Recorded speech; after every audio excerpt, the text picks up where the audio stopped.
بسم اللہ الرحمن الرحیم۔ السلام علیکم ورحمۃ اللہ۔ اللہ تعالیٰ کا لاکھ لاکھ شکر کہ کلام اللہ کو سمجھنے کی جس توفیق جو اللہ تعالیٰ نے ہمیں عطا کی ہے، اس کے لیے ہم سورہ بقرہ کی ابتدا کرنے جا رہے ہیں۔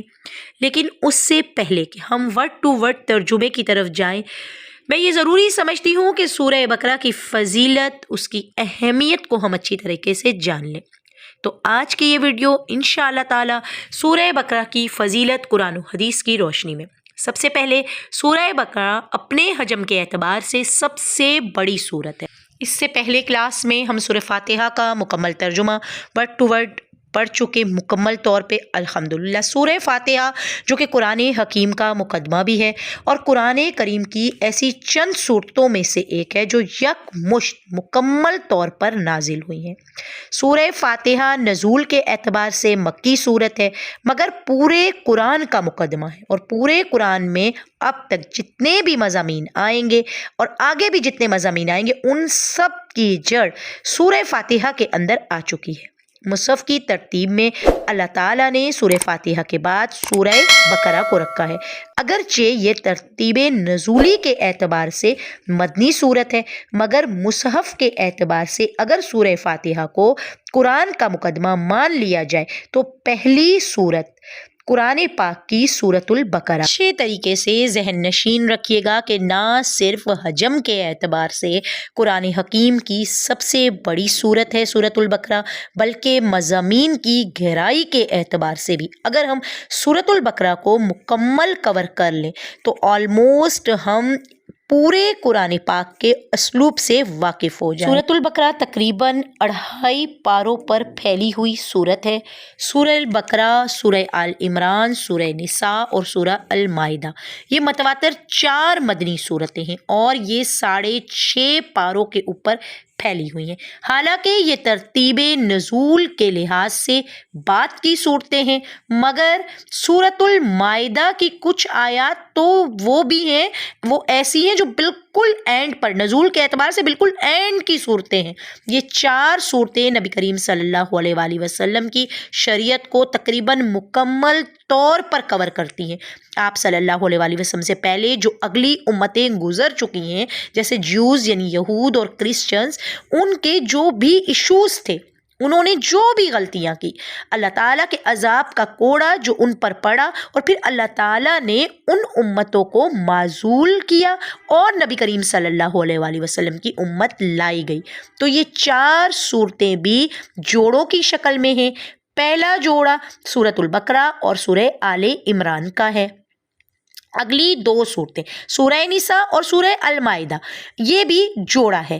اس میں اہل کتاب سے، مشرکین عرب سے، ساتھ ساتھ میں جو یہود اور کرسچن میں جتنی بھی خرابیاں تھیں، ان تمام کے تمام کو ایڈریس کیا گیا ہے۔ اللہ تعالیٰ نے پرانی شریعت کے کچھ احکامات باقی رکھے اور کچھ نئے آئے۔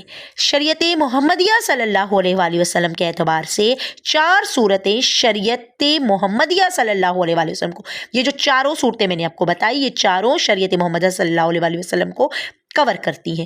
جو سابقہ امتیں ہیں یہود اور کرسچن، ان کے ساتھ ڈیل کرتی ہیں، ان کے جتنے جرائم کی لسٹ ہے وہ آپ کو ان صورتوں میں ملے گی، اور یہی حکمت ہے کہ یہ صورتیں قرآن پاک کے آغاز میں بھی اسی لیے رکھی گئی ہیں، کیونکہ اکثر مسلمان نسلی ہونے تھے، یعنی ان کے آباء و اجداد، یعنی وہ نسلاً جو ہے ان کے ماں باپ مسلمان تھے، کہ وہ جب قرآن پاک کو پڑھیں تو ان کو پتہ چلے کہ اس سے پہلے بھی اللہ تعالیٰ کی لاڈلی امتیں گزر چکی ہیں، مگر جب انہوں نے اللہ تعالیٰ کے وقت کے پیغمبر کی دعوت کو پس پشت ڈال دیا تو اللہ تعالیٰ نے ان کا کیا انجام کیا؟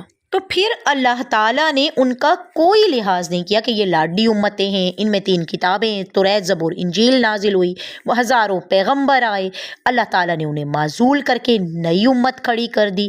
تو اگر تم بھی ویسا ہی کرو گے تو تمہارے ساتھ بھی